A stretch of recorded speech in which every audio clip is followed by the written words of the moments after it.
Today's brand new drop from Mr. Ballen, I feel, is pirate themed. Are you ready, kids? Aye, aye, Captain! The tagline of this video is, if you find this treasure map, that's what pirates like to have, don't follow it. Why? Let's find out.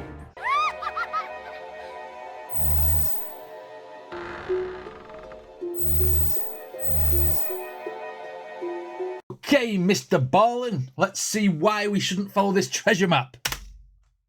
When the damn thing works. There is a mountain range in the middle of the desert in Arizona. Right, start it again. There is a mountain range in the middle of the desert in Arizona that's called the Superstition Mountains. And for decades, adventurers have been going into these mountains to try to find a secret treasure. But many of those adventurers have died trying to do this, and many more have come running out of those mountains claiming that unseen predators are lurking all around, stalking you as you move through these mountains. And so today's story is going to be about one of those adventurers who goes into the superstitions, and he comes face to face with something. But before we get into that story, never tells you, if you're a fan of the strange, dark, and mysterious story format, then you've come to the right place, because that's all we do, and we upload once a week. So if that's of interest to you, the next time you're at the like button's house, please replace their favorite cologne with tuna juice. Also, please subscribe to our channel and turn on all notifications so you don't miss any of our weekly uploads. Okay, let's get into today's story. Mr. Ballen swapping cologne with tuna juice is just nasty. Shouldn't have been done. Threading the needle, let's get it.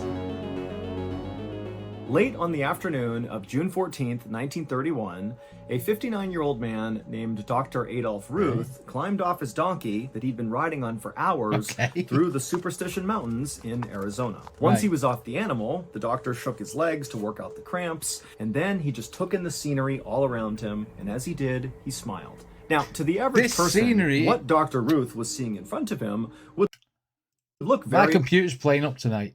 I don't know what's wrong with it. This mountain canyon range, whatever it is, looks suspiciously like the same part of Breaking Bad. If you've not seen it, I'm going to give you a spelling now, so put your fingers in your ears. When he buries the money. It looks like the same place where Walter White buries the money. Now, to the average person, what Dr. Ruth was seeing in front of him would look very impressive. There were all these jagged peaks on either side of him that jutted straight up into the sky that almost looked so steep they couldn't even be climbed. And this mountain range was cut through all over with all these twisting and turning canyons that almost seemed like a maze. Also, high up in these mountains were all these caves where people used to live, but now they were abandoned. In fact, today, if you were to travel through the Superstition Mountains, you could go days without seeing another person. And that was... I thought he was going to go into a caving story for a second, then. They make me feel very, very uncomfortable. I don't like the feeling of being trapped. Travel through the Superstition Mountains, you could go days without seeing another person. And that was true back in 1931 when Dr. Ruth was there. But Dr. Ruth knew that where he was standing right now, between two towering rock walls, was not just a regular desert canyon. This particular stretch of desert was about to make Dr. Ruth a very rich man. He was going to be the very first person to actually find the Lost Dutchman gold mine. The same Lost Dutchman gold mine that had claimed the lives of hundreds of other treasure seekers who had come into the Superstition Mountains and not come out again. But so everybody goes into Superstition Mountains looking for gold. Did he take a sifting tray? Pickaxes? Come on, if Predator's going to attack you, you've got a pickaxe, you've got a good chance of swinging at it. Let's go. Treasure seekers who had come into the Superstition Mountains and not come out again. But Dr. Ruth knew he had a special advantage that nobody else who had come out here looking had had. He had a treasure map that was going to show him where this treasure was, and he knew it was right nearby. Without even thinking, he reached into his pack that was slung over his shoulder, and he felt the edges of the treasure map, which was folded up and tucked inside of his notebook. But as Dr. Ruth was daydreaming about finding this treasure, he heard someone grunt from behind him. And suddenly Dr. Ruth pulled his hand out of his pack, and he whipped his head around, and he looked at the two cowboy guides who had brought him out here. And Dr. Ruth just said, "What?" In Dr. Ruth's daily life, he was a retired veterinarian and a government employee who worked in Washington, D.C. He was a small guy with glasses and he walked with a limp, and he knew these two cowboy guides of his just thought he was some frail old man. And this deeply offended Dr. Ruth. And so, because the doctor totally resented these cowboys, he had told them that, yes, I need your help getting me to a particular spot in the desert, but once I get there, you guys are done. You can leave, I'll pay you, and you can just go away. I'll be fine on my own. If that's the case, and he just wants the guys to get him to the point, and he is maybe a little bit frail, don't know, then if he does find this this gold mine, one, how is he going to be able to mine the stuff? Two, how is he going to get back from where he came? Because he needed the guides. It's okay. Does this guy get lost? Ooh. You guys are done. You can leave, I'll pay you, and you can just go away. I'll be fine on my own. And as it happened, they had reached this particular spot, and now Dr. Ruth is looking at these guys like, all right, let's go, get out of here. You don't need to be here anymore. But the cowboys, now that they were at this spot where they're supposed to go back piece home, of the pie. They kind of hesitated before they left because they looked at Dr. Ruth and they did think he was kind of a frail old man, and they knew all about how all these people had died going into this canyon to look for this treasure. And so the cowboy who had kind of cleared his throat and made a noise to get Dr. Ruth to turn around, he chimed in and said, you know, doctor, I don't know if this is a good idea for you to go in there on your own. And Dr. Ruth, again, is super offended, and he just says to the cowboy, I'm fine, just go. I'm going to set up camp. I'm good. Get out of here. And then Dr. Ruth pulled out his wallet. He handed some money to the cowboys. The cowboys took the money. They looked at each other and just kind of shrugged. And then the cowboys turned around and began galloping away. As they did, Dr. Ruth was standing there feeling kind of proud of himself for getting rid of these guys. But as they kind of faded into the distance, Dr. Ruth turned back around and he looked out at the landscape. And suddenly, now that he was actually all alone, a lot of his bravery was now gone. Now he was feeling maybe a little apprehensive. But Dr. Ruth reminded himself that he knew what he was doing. He was not a frail old man, despite the way he looked. He could handle himself, and he certainly knew this area well. He had a map. He'd be in and out. He would get that treasure, and then he'd be rich and famous. And what we call these older people who are not as frail as they appear, who are a bit ballsy, and who will do things on their own and be stubborn, we call a legend.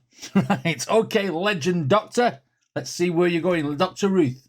Map, he'd be in and out, he would get that treasure, and then he'd be rich and famous. And so, with that in mind, Dr. Ruth grabbed his things off the ground, he hopped back on his donkey, and he began slowly marching his way deeper into the canyon.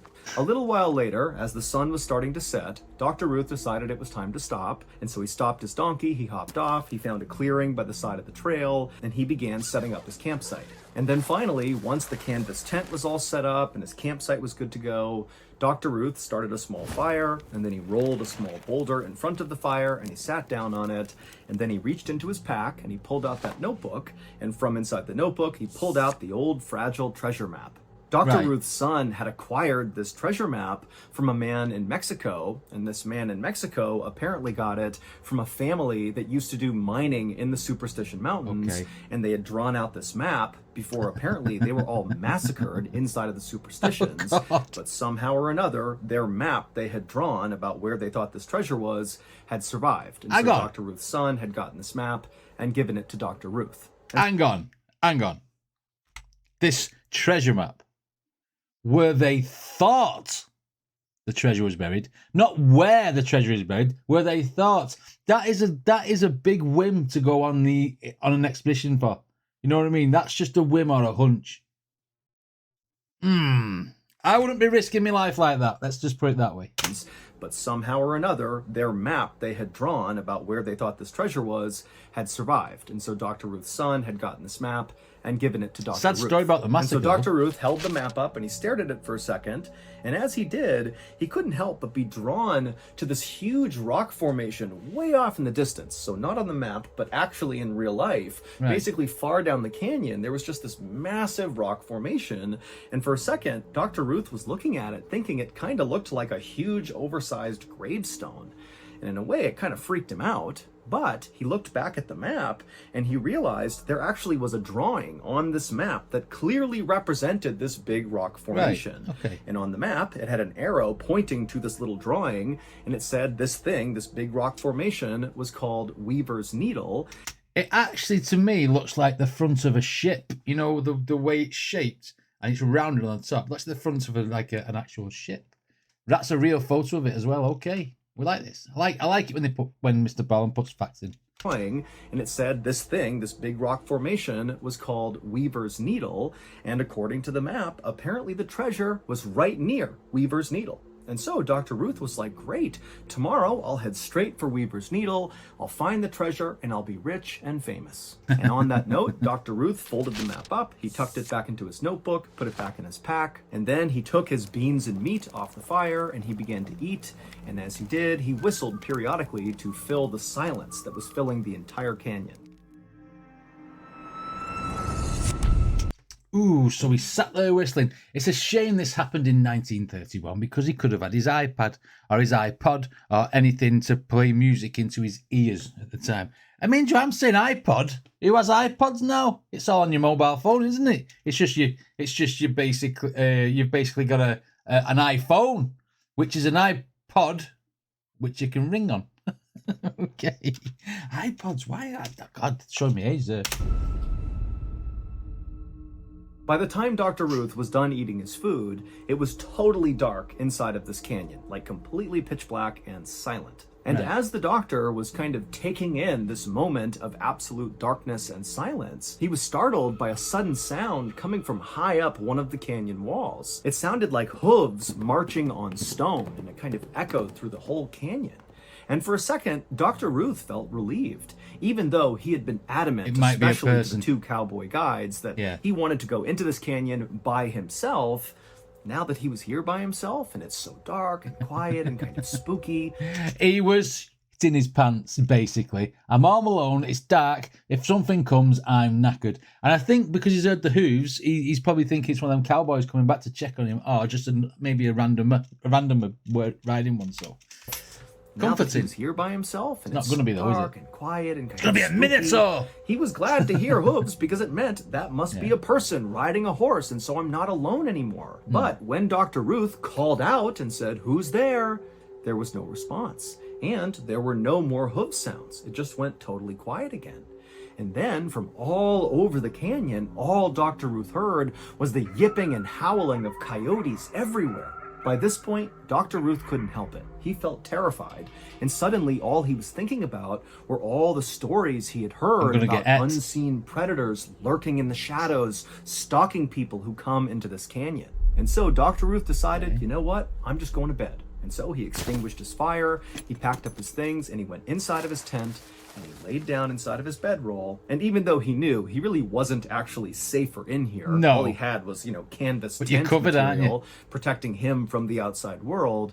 But mentally, being inside the tent, he just felt safer. And so Dr. Ruth would lay in his tent in the total darkness, kind of on edge for a while, wide awake, listening intently for more hoofbeats or something out there. But there were no more sounds. The night remained silent and dark. And eventually, Dr. Ruth fell asleep. But in the middle of the night, Dr. Ruth suddenly woke up, and it was totally dark and silent, and he sat up, and he looked out of his tent. The flap was open, and at first, he couldn't see anything. It just seemed like darkness out there. But then he realized, moving around very slightly, pretty far away from his tent, but not that far away, were two eyes staring at him, unblinking, just staring directly into his tent. And Dr. Ruth, his heart started to race, and he's realizing that an animal, a person, something is right there. And so Dr. Ruth, he was about to yell out when suddenly the eyes blinked and vanished. Oh, I tell you what. Now, going back to what you said before that, because I got engrossed in the story. Being in the tent, obviously, you're not safe. Being in a sleeping bag, you're not safe. But it's that old thing that when you feel scared, even as a kid, if you got in bed and went under the covers, for some reason, that bit of material made you feel safe. Now, if I'd have woke up in the middle of the night and there was two eyes watching me, there's either two things you do. Leg it, or run up and try and boot whatever it is in the head, or pick a weapon up, anything. Throw a stone at it or something, you know what I mean? You'd have to fight. You'd have to, run. Fight or run. Fight or flight. And so Dr. Ruth, he was about to yell out when suddenly the eyes blinked and vanished. Dr. Ruth fumbled for his gun and he drew it and he aimed it out of the tent and he yelled, "I'll shoot if you come back, I'll shoot!" But there was nothing. Dr. Ruth would stay awake for at least a couple more hours, just anxiously staring out of his tent, wondering if this thing, this person, whatever it was nearby, but he never saw the eyes again and there were no more sounds outside. And so eventually, Dr. Ruth did lay back down inside of his bedroll and he went to sleep. When he woke up in the morning, Dr. Ruth immediately went outside and began walking out in the direction where he saw those eyes to see if he could find some tracks on the ground.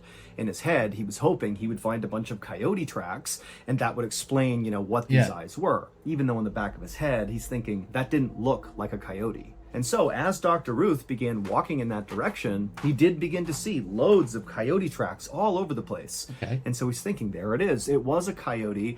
My brain's just playing tricks on me.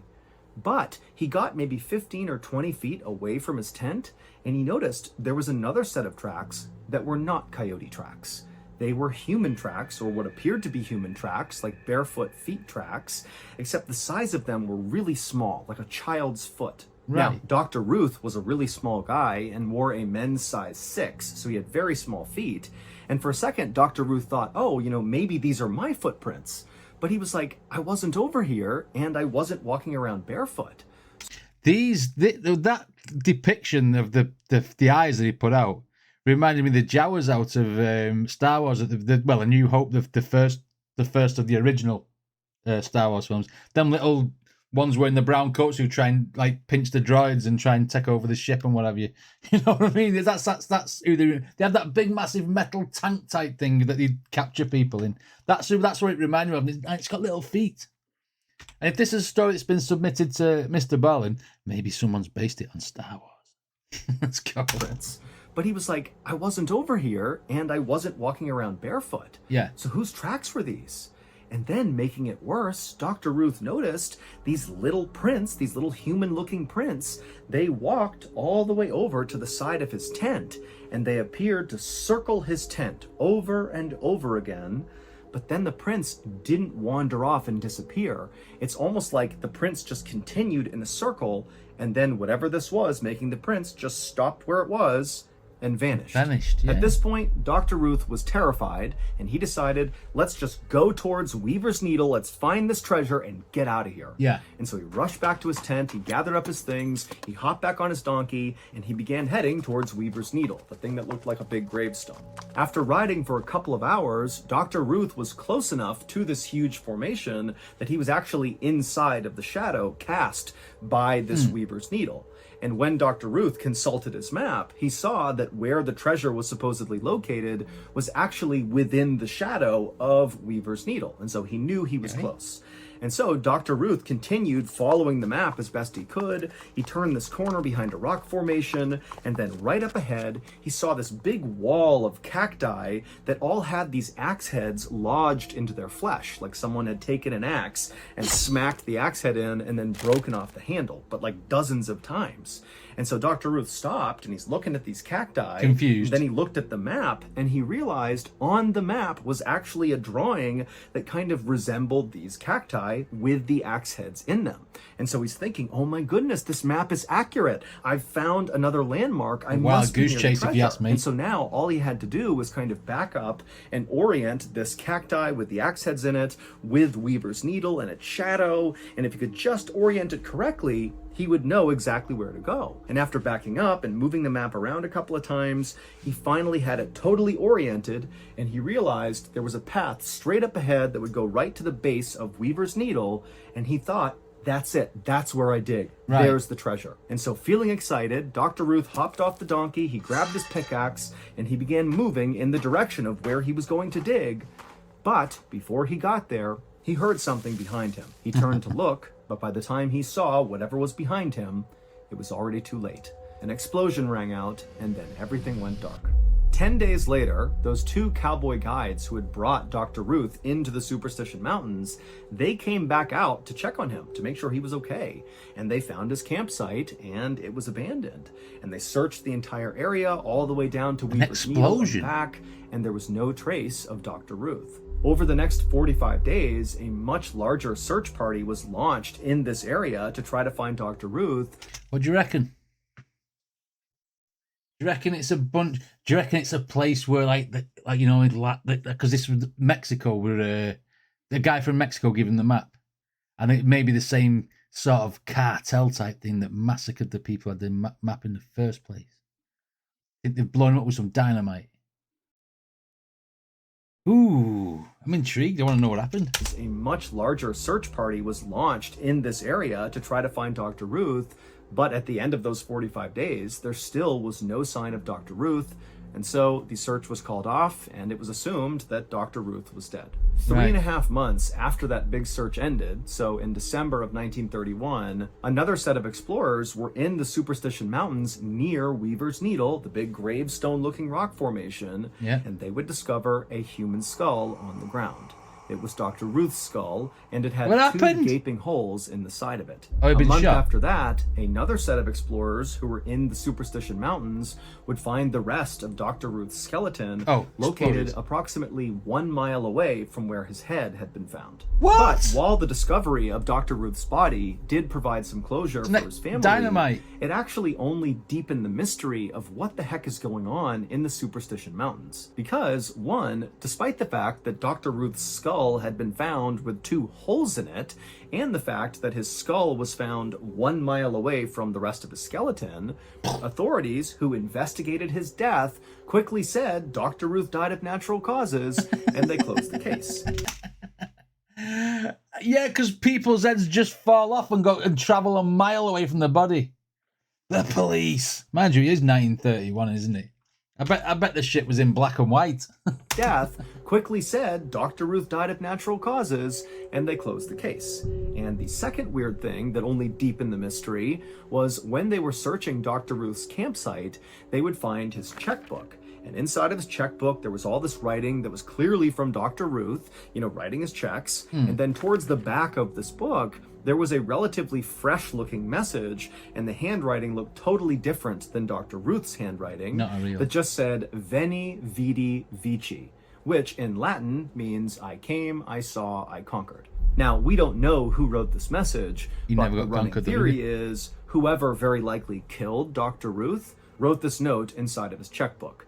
But we don't know why they wrote this note. Now, eventually, people began to think that because of this note that was in his checkbook, that suggests that maybe Dr. Ruth really was on the precipice of actually finally finding this treasure, and maybe the stories were right about the Superstition Mountains, that something lurks in the canyon protecting this treasure, and when it saw Dr. Ruth was about to take the treasure, this thing killed Dr. Ruth to stop him, i.e. It's like the Lost Ark. They're from Raiders of the Lost Ark. If you open the Ark, that's it, you all melt. Can't help thinking about that explosion. And because of where they are and stuff, it reminds me of that episode of South Park, one of the early ones where it says, like, if you go hunting, you have to say, it's coming right for us, before you blow it up with a bazooka. It's coming right for us! Kick ass! If you've ever seen it. And it's coming right for us. And when he said that, something exploded and his head was found over there and his body was that way. I mean, maybe it blew his head off. To take the treasure, this thing killed Dr. Ruth to stop him, i.e. they came, saw, and conquered Dr. Ruth. Yeah. Also, adding to the strangeness of this entire story, in 1945, so 13 years after Dr. Ruth's skeleton was discovered, an adventurer named Barry Storm published a book about his journey to try to figure out what actually happened to Dr. Ruth. And he would say in this book that when he went into the Superstition Mountains, somebody started firing a gun at him from off in the distance. And after taking cover and looking, he couldn't see anybody. And then when he began taking steps farther into the canyon to continue to explore, the shots rang out again. And so Barry Storm ultimately fled the Superstition Mountains. And he would tell people that whoever was out there shooting at him, it seemed like they were shooting warning shots at him. Like, if you come any closer, I'll kill you. To this day, no one has ever actually found any hidden treasure in the Superstition Mountains, but about 9,000 people will go out there looking for the treasure every year. Wow. What a crazy, crazy story that is. And if it is protected by, like I said, it could be cartel, and it could be people who've buried it in the desert, and maybe Breaking Bad is maybe based on that. Probably thinking too much into it. But I mean, to find his skull with a hole in each side suggests to me he got shot in the head. But then there's, with him saying there's an explosion, explosive sound, I thought they might have blew him up with like dynamite by throwing like a, you know what I mean, like a Molotov, not a Molotov, Molotov's fire, isn't it? Just like a, even a grenade or something. But it sounds to me now that they've shot him in the head because they're protecting their stuff, and then removed it to maybe have a warning for people. No, don't know. You could speculate here. You could sit there and speculate all day, couldn't you? You'd never know. But what an interesting story. But if you get the Suspicious Mountains map, don't go there. And if you do, make sure you're bulletproof and get some vests and stuff. Anyway, what did you guys think? Let me know in the comments. Oh, and don't forget to subscribe to Mr. BALLEN because this guy's great, as I say every single video. Anyway, see you on the next video.